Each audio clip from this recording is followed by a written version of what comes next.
नमो भगवते वासुदेवाय। ओम नमो भगवते वासुदेवाय। नमस्कार, देवभूमि चैनल में आपका स्वागत है। आज के इस वीडियो में हम कथा श्रवण करेंगे कार्तिक कृष्ण एकादशी रमा एकादशी व्रत कथा का। आप सभी ने एकादशी की पूजा कर ली होगी। आपको पूजा विधि के लिए और पूजा समय के लिए हमने दूसरा वीडियो अपलोड किया था, उसमें सारी जानकारी आपको प्रदान की गई थी। अब हम बैठ जाएं आराम से, भगवान की तरफ अपना मन लगाएं, शांत चित्त होके और कथा श्रवण करना आरंभ करेंगे। आइए कथा आरंभ करते हैं। युधिष्ठिर कहने लगे, हे भगवान, कार्तिक कृष्ण एकादशी का क्या नाम है और इसकी क्या विधि है? इसके करने से क्या फल प्राप्त होता है, सो आप कृपा करके विस्तार पूर्वक मुझसे कहिए। श्री कृष्ण बोले, कृष्ण पक्ष की एकादशी का नाम रमा एकादशी है। यह बड़े बड़े पापों को नाश करने वाली है। इसका महात्म्य मैं तुमसे कहता हूँ, ध्यानपूर्वक सुनो। प्रभु आगे कहते हैं, हे राजन, प्राचीन काल में मुचुकुंद नाम का एक राजा था। उसकी इंद्र के साथ मित्रता थी और साथ ही यम, कुबेर, वरुण तथा विभीषण के साथ भी मित्रता थी। यह राजा बड़ा धर्मात्मा, विष्णु भक्त और न्याय के साथ राज करता था। उस राजा के एक कन्या थी जिसका नाम था चंद्रभागा। उस कन्या का विवाह चंद्रसेन के पुत्र शोभन के साथ हुआ था। एक समय वह शोभन श्वशुर के घर आया। उन्हीं दिनों जल्दी ही पुण्यदायिनी रमा एकादशी भी आने ही वाली थी। जब व्रत का दिन समीप आ गया तो चंद्रभागा को अत्यंत सोच उत्पन्न हुई कि मेरे पति बहुत दुर्बल हैं और मेरे पिता की आज्ञा अति कठोर है। दशमी को राजा ने ढोल बजवाकर सारे राज्य में यह घोषणा करवा दी कि एकादशी को भोजन नहीं करना चाहिए।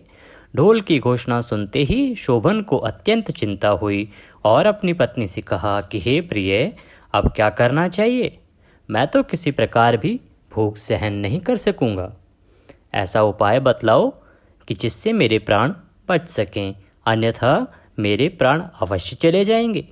चंद्रभागा कहने लगी कि स्वामी, मेरे पिता के राज्य में एकादशी के दिन कोई भी भोजन नहीं करता। हाथी, घोड़ा, ऊंट, बिल्ली, गौ आदि भी तृण, अन्न, जल आदि ग्रहण नहीं कर सकते हैं।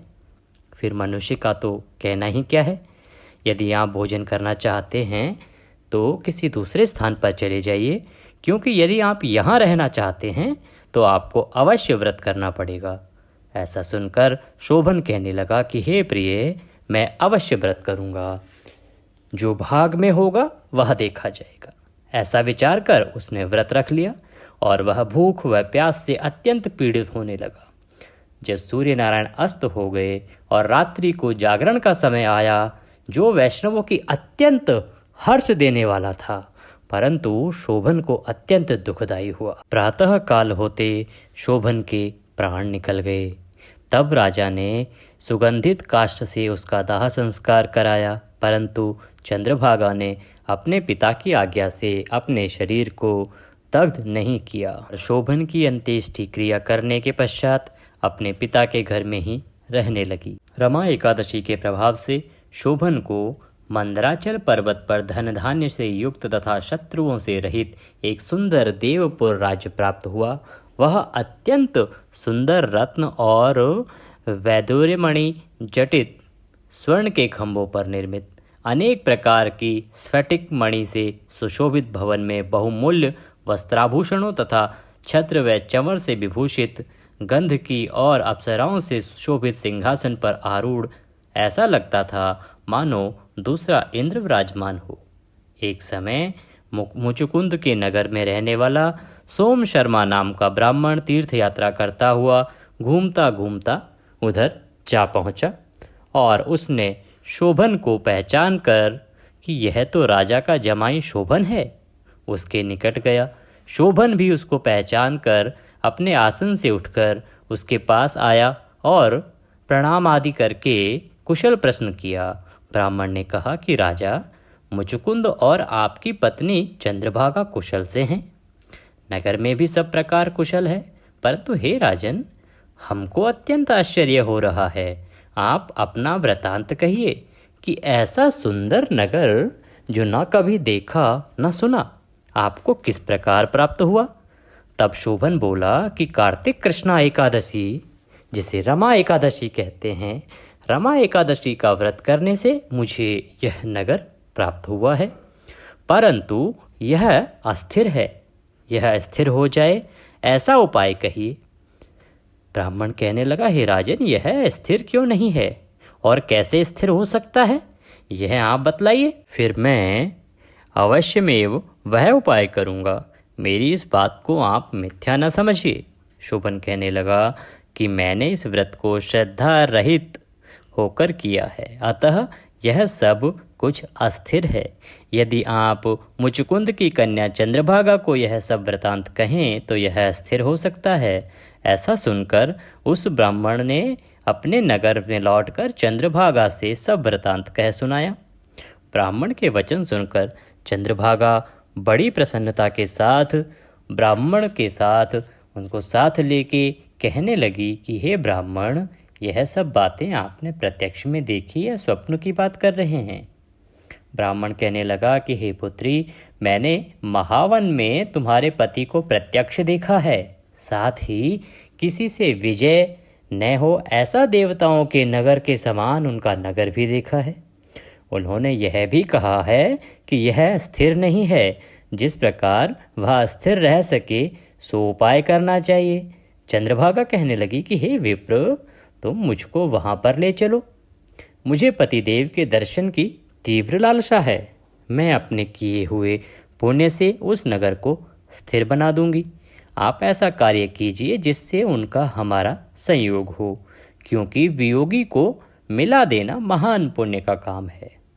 सोम शर्मा यह बात सुनकर चंद्रभागा को साथ लेकर मंदराचल पर्वत के समीप वामदेव ऋषि के आश्रम में गया। वामदेव ऋषि ने उनकी बात सुन वेद मंत्रों के उच्चारण से चंद्रभागा का अभिषेक किया। तब ऋषि के मंत्र के प्रभाव और एकादशी व्रत से चंद्रभागा का शरीर दिव्य हो गया और वह दिव्य गति को प्राप्त हुई। इसके बाद वह बड़ी प्रसन्नता के साथ अपने पति के समीप गई। अपनी प्रिय पत्नी को आते देखकर शोभन अत्यंत प्रसन्न हुआ और उसको बुलाकर अपनी बाईं तरफ बिठाया। चंद्रभागा कहने लगी कि हे प्राणनाथ, आप मेरे पुण्य को ग्रहण कीजिए।